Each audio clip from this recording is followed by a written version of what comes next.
শুধু ইমাম হাফস রহমতুল্লাহ আলাইহি না, অন্যান্য কেরাতের অন্যান্য ইমামগণও এখানে রুম এবং অথবা ইসমামের কথা বলেছেন। তো আমরা জানি রুম বা ইসমাম সেটা শব্দের শেষে হয়, শব্দের শেষে রুম অথবা ইসমাম হয়। কিন্তু কোরআন কারিমে শুধুমাত্র এই একটি জায়গাতেই সূরা ইউসুফের মধ্যেই শব্দের মাঝখানে রুম অথবা ইসমাম করতে হয়। ইমাম হাফসের মধ্যে সেটা হচ্ছে ওয়াজিব।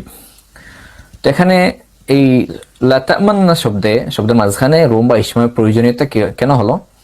কারণ এখানে যাতে অর্থের পার্থক্য করা যায়, যাতে মূল শব্দটা ভিন্ন কোনো শব্দে একত্রিত হয়ে না যায়। যেমন মূল শব্দটা ছিল লা তা'মানুনা, লা তা'মানুনা। লা তা'মানু এক শব্দ, না সেটা আলাদা শব্দ। তো এখানে লা তা'মানু এটা হচ্ছে মুদারের সিগা, এটা না আলাদা শব্দ।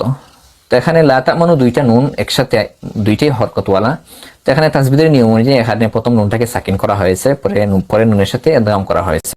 যেহেতু নুন সাকিনের পর একটা নুন চলে আসে, উচ্চারণ করলে প্রথম নুন যদি সাকিন হয় লা তা'মান, প্রথম নুন সাকিন করলে লা তা'মান হয়। অর্থাৎ লা তা'মানু ছিল, সেটা প্রথম নুনটাকে যদি আমি সাকিন করে দিই তাহলে সেটা লা তা'মান হলো। এরপরে আরেকটা নুন আছে জবরওয়ালা নুন, না। তো নুন সাকিনের পর নুন আসলে সেটা ইদগাম হয়েছে। তো এখানে আমরা যদি ইদগাম প্রথম নুনটাকে পেশ বাদ দিয়ে সাকিন দেই, তারপর তেলাওয়াত করি, তাহলে শব্দটা হলো লা তা'মান্না, লা তা'মান্না।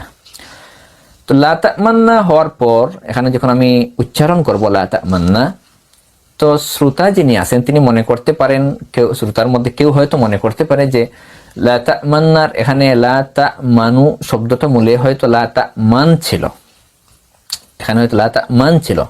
যদি কেউ মনে করে যে লা তা'মান শব্দটা মূলে ছিল, তাহলে সেটা ভিন্ন একটি অর্থে চলে যায়, অর্থাৎ নহির অর্থে চলে যায়, নিষেধাজ্ঞা সূচক অর্থে চলে যায়। এখানে যাতে এই বিবরণমূলক অর্থটা যেন নিষেধাজ্ঞার অর্থে চলে না যায়, এই পার্থক্যটা বোঝানোর জন্য এই শব্দে রুম অথবা ইসমাম করা হচ্ছে আবশ্যক।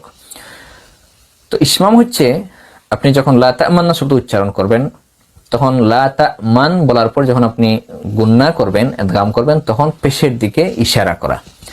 আর রুম হচ্ছে এই লা তা'মান্না, এটা নুনটাকে সাকিন না করে, এখানে ইদগাম না করে, বরং মূল যে পেশটা ছিল এই পেশটাকে সামান্য অর্থাৎ অর্ধেক উচ্চারণ করা।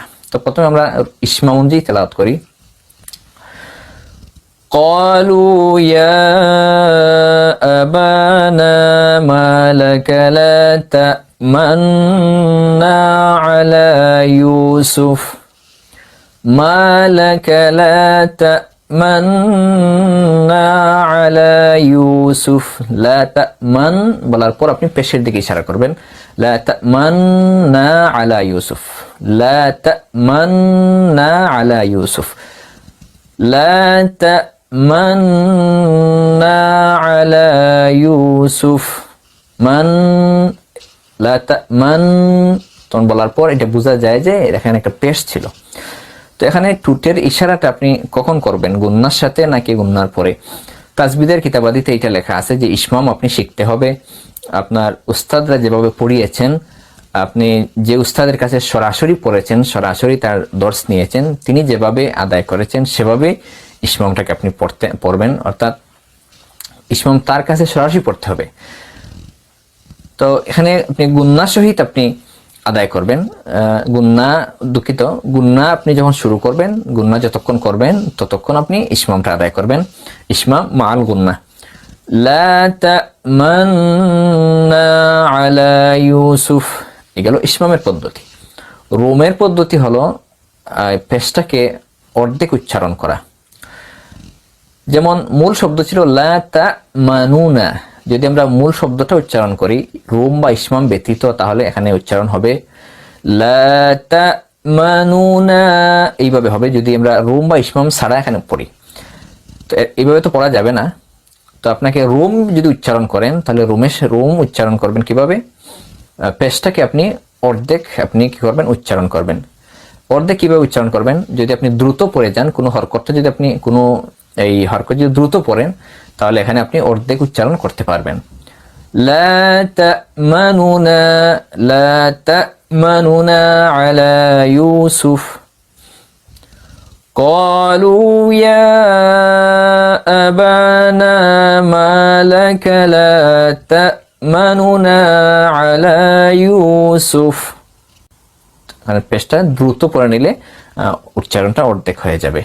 লা তা'মানুনা আলা ইউসুফ।